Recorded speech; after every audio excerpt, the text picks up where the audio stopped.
যাদের মা বাপ জিন্দা বাড়িতে সালাম দিবা, আসসালামু আলাইকুম মা, আসসালামু আলাইকুম বাবা। তোমার আমল নামায় একটা কবুল হজের সব লেখা হয়ে যাবে। একটু জোরে বলা যাবে না? সাহাবীরা কান্দে, নবী গো,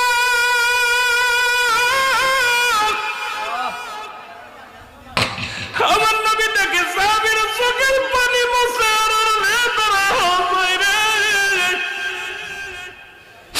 আমার নবী যে বলে সাহাবীরা রে তোরা কেন কান্দিস? সাহাবীরা বলে হুজুর 1 সপ্তাহ আগে মারে বিদায় করে দিছি, 2 দিন আগে বাবারে বিদায় করে দিছি, 1 মাস আগে বাবা মারে বিদায় করে দিছি। এই আমলটা যদি আগে জানতে পারতাম